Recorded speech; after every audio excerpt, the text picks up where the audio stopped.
Hey kids, this is Ivan. How you doing? My friend Troy, who does not play role-playing games, often repeats this mantra or this principle or perhaps this way he examines his life or evaluates his life. And he asks himself this question: what does contact with me produce? And very often he follows this up with the idea of, what condition does he leave the souls that he comes in contact with? Are they better for the experience after he's gone, or are they worse off after the experience after he's gone?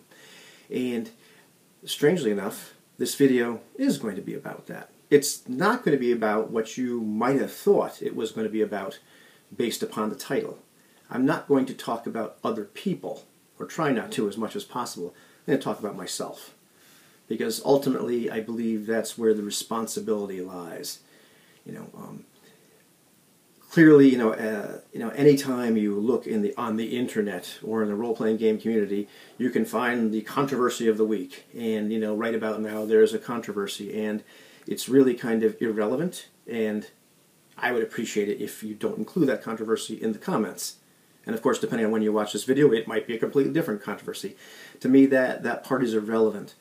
At least the point of the video is, it's become very important to me to examine, am I part of the problem?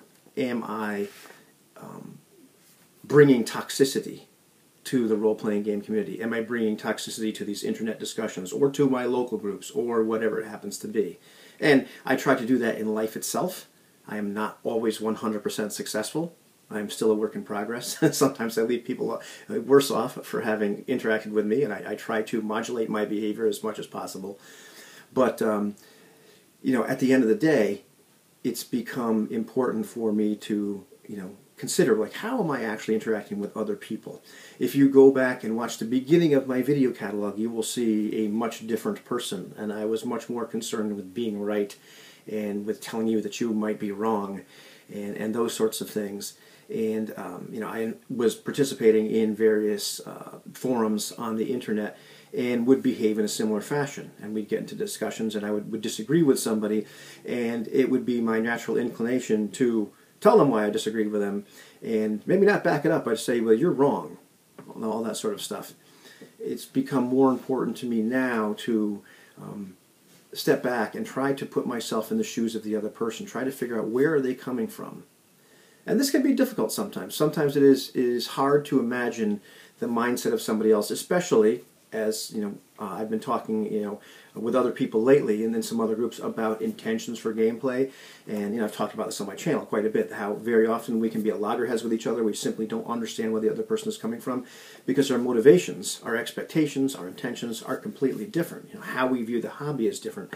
And so when we play together or when we talk to each other, very often, instant conflict, and we don't understand what the other person is saying, or we simply disagree, and sometimes disagree, quite a bit. But, how we talk to each other about those things has become very important to me. And you can find enough controversy, bad behavior, rude people on the internet, that sort of thing. It's become important to me, at least. I'll try to keep speaking for myself, but I believe it's probably a good idea for you too. Consider, what am I bringing to this? As look at some of the things that are going around the internet right now in the RPG community, where people have brought some level of toxicity to it.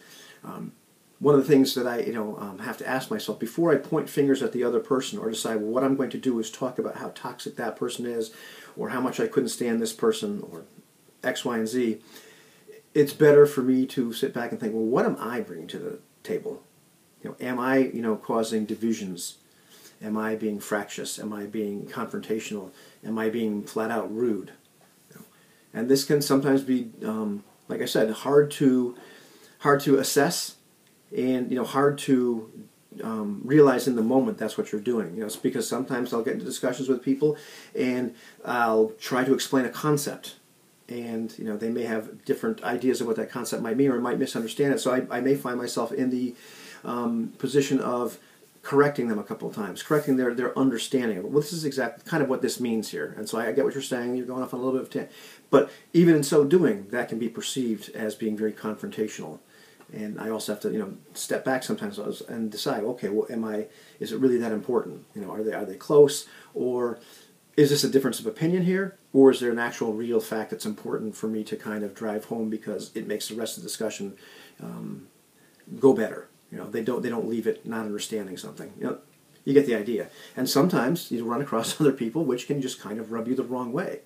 Sometimes for me it boils down to not responding to somebody, because as my friend Alicia said in a different context, once I get to decide whether or not I participate in this behavior. Once I have crossed that line, I don't always get to decide when to stop. Once you push, engage that switch, sometimes it's very hard to turn it back off again. So the best thing for me to do very often is to not engage. And sometimes this means there are communities and discussions that I can't involve myself in. And I've had private discussions with friends every once in a while. It's like, oh man, I really shouldn't have said that because now I'm stuck here and I need to pull back. And, I have to remind myself not to start to engage, sometimes with a particular person, sometimes with a particular person on a particular subject because I know where it's going to go. Or sometimes just, I can see it already coming and I decide, really want to put my 2 cents in here, but it's not probably going to produce anything good. And so I have to resist that sort of temptation. Sometimes I talk to my friends, privately, and we just vent a little bit about somebody, which is better than going and confronting, something which produces, zero effect at the end of the day.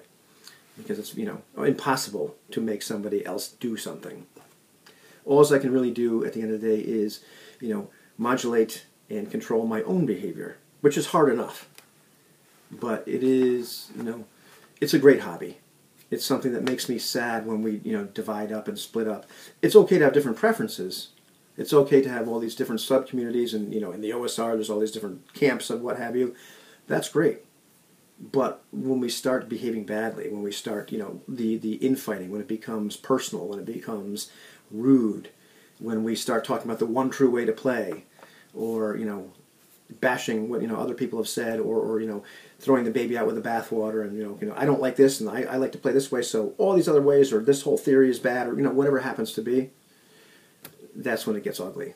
And so, for me, the best thing I can do is not to be a participant in that, to try to bring something positive to the role-playing game community. And, I can't solve the problems of the world, but I can control my little corner of it and make it a better place. And, hopefully people will, walk away from having contact with me in a better place, or at least neutral, and not walk away, worse off for wear. And that's become important to me. So that's my thoughts on this subject. So have a good day, kids.